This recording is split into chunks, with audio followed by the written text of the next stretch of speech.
안녕하세요. 돌쇠뉴스 시작합니다. 4일 니칸겐다이에 올라온 칼럼인데요. 제목은 당신 회사의 급여는 80% 이상의 기업이 임금 인상 실시 예정, 오르는 업종은 입니다. 내년에 80% 이상의 기업이 월급을 올려줄 거라는 조사 결과를 들고 나와 장밋빛 전망을 내놓은 칼럼인데요. 누리꾼들이 호된 현실을 지적하며 역관광을 시전하고 있군요. 뭐라고들 하는지 함께 보실까요?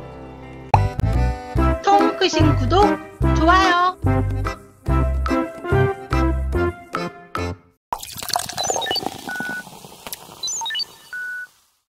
임금 인상이 큰 주제다. 물가 상승세가 꺾이지 않으면서 식료품부터 일용품, 의류, 가전 등의 가격 인상은 계속되고 있다. 한편 셀러리맨의 급여는 그대로라는 것이 지금까지의 흐름이었지만 최근 임금 인상 분위기가 감돈다. 급여는 오를 것인가? 셀러리맨에게 큰 문제. 셀러리맨들에게 조금 든든한 조사 결과가 나왔다.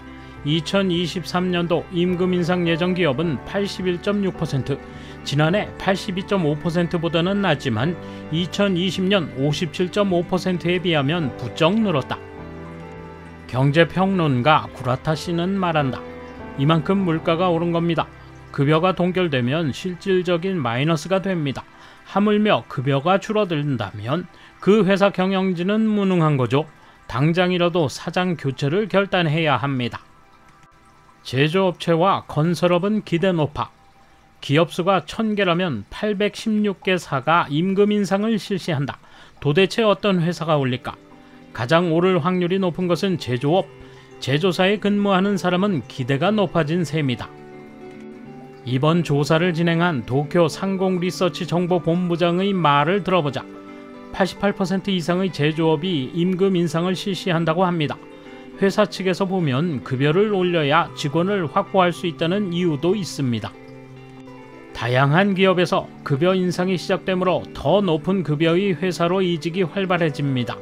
단지 중소기업에 있어서는 인재 확보와 임금 인상의 끝에 서서 고민스러운 문제를 안게 될지도 모릅니다. 제조업 다음으로 급여 인상을 바랄 만한 곳은 건설업이다.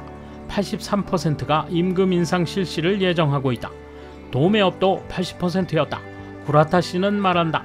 일본은 20년 넘게 디플레이션이 계속되면서 평균 급여는 거의 제자리 걸음을 했습니다.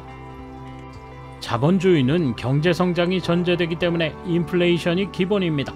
서구 국가들과 임금 면에서 차이가 난 원인은 거기에 있습니다. 현재는 한국의 평균 급여에서 밀려 아시아 1위가 아닙니다.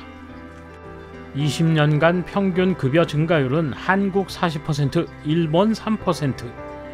20년 전인 2001년 OECD 통계에 따르면 미국의 평균 급여는 57,940달러, 약 840만엔이었고 일본은 38,428달러, 약 557만엔이었다. 20년 뒤인 2021년은 어땠을까? 미국은 74,738달러로 29% 늘었지만 일본은 39,711달러로 성장률은 3%에 불과하다. 급여 격차는 갈수록 벌어진 것이다. 그동안 한국은 3528달러에서 42,747달러로 40%나 올랐고 금액 자체도 일본을 넘어섰다. 싼 일본은 빅맥 지수에도 나타난다. 비싼 곳은 스위스로 미국보다 30%가량 비싸다. 일본은 믿기 어려운 순위로 무려 41위, 중국 31위, 한국 32위, 멕시코 35위, 베트남 40위보다 하위다. 힘든 건 금융보험업, 소매업도 어렵다. 싼 일본으로부터 탈출하려면 임금 인상은 불가피하지만 내년도 급여 인상은 기대하기 어려운 회사도 있다. 조사에서 48%가 실시하지 않는다고 응답한 금융보험업. 거의 두 곳 중 한 곳이 임금 인상이 없다는 것이다. 조사본부장은 말한다. 급격한 엔화 약세가 걸림돌이 되는 거죠. 환율이 안정되지 않기 때문에 급여 인상 판단이 늦어지고 있는 것이라고 생각합니다. 최종적으로는 임금 인상을 단행할 가능성이 높습니다. 다만 조사 시점에서는 보류라고 했습니다. 부동산업도 41%가 실시되지 않지만 금융보험업과 같아 보류라고 생각해도 괜찮습니다. 어려운 업종이라면 31%가 실시 계획 없음이라 응답한 농림어광업, 25%를 기록한 소매업도 마찬가지다. 이직 시장은 화랑인 것 같다. 임금이 저조한 직장인은 여러 길을 검토하는 것이 좋을지도 모른다.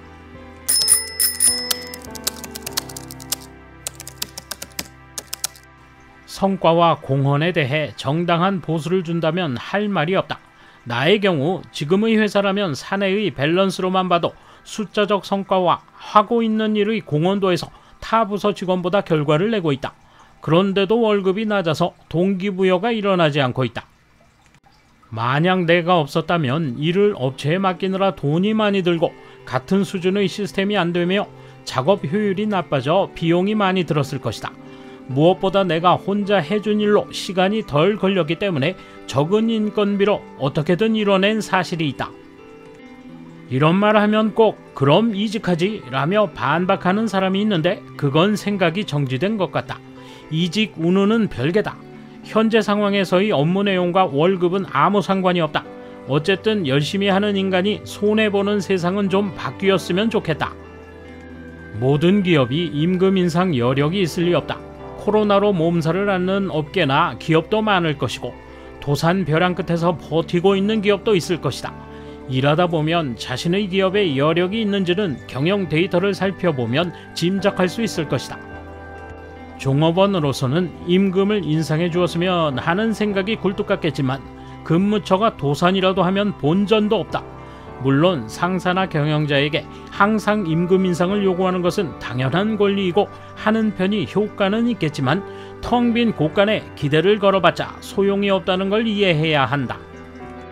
그리 맞는 말이긴 하지만 그 디플레이션의 원인을 만들어 온 것이 정부입니다.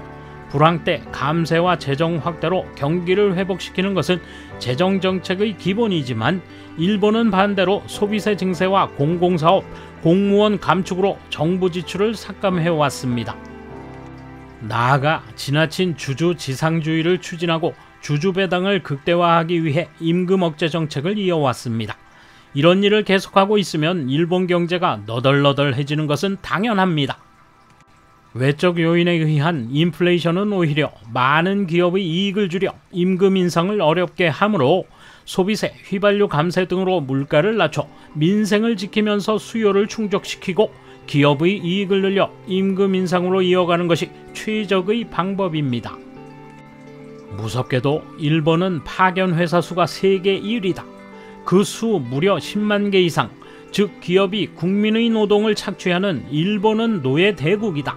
2위인 미국보다 4배 이상 파견 회사 수가 많고 미일 영 세 나라의 사업장 수가 톱3로 세계 사업장 수의 총 72%를 차지하고 있다. 그리고 일본은 세계 파견 회사의 49.5%를 차지한다. 참으로 이상하다고 하지 않을 수 없다. 파견 사원을 고용할 때 드는 비용은 인건비가 아닌 재료비로 취급할 수 있다. 즉 경비로 처리할 수 있어서 기업은 절세도 할 수 있는 것이다. 승진, 출세나 이직으로 소득을 높이려는 것은 넌센스라고 생각합니다. 회사는 취미를 즐기기 위한 비용을 얻는 수단으로밖에 생각하지 않습니다. 지금 야근은 월 약 20시간, 월급은 실수령 26만 정도지만 부업으로 월 40만 정도 벌고 있습니다. 솔직히 직장 다녀서 돈 버는 시대는 아니라고 생각합니다. 시간이 늘어나는 것은 곧 돈이 늘어나는 구도가 됐기 때문에 시간이나 체력, 정신을 소모하면서까지 회사에 정성을 다할 의미는 없습니다. 어쨌든 일본은 승진하면 평소의 배 이상의 월급을 주지 않으면 의미가 없다고 생각합니다. 승진해봤자 매력이 없어요. 승진할 정도라면 그냥 부업하는 것이 단연 가성비가 좋다는 걸 깨닫기를 바랍니다. 돌쇠 한마디! 30년간 오르지 않은 월급 당연히 올라야겠죠. 80% 이상이라며 희희낙낙했다가 아주 호된 역풍을 맞는군요. 감사합니다. 돌쇠 물러갑니다. 이번 소식은 여기까지입니다. 시청해주셔서 감사합니다. 돌쇠처럼 오직하게, 만인처럼 화끈하게.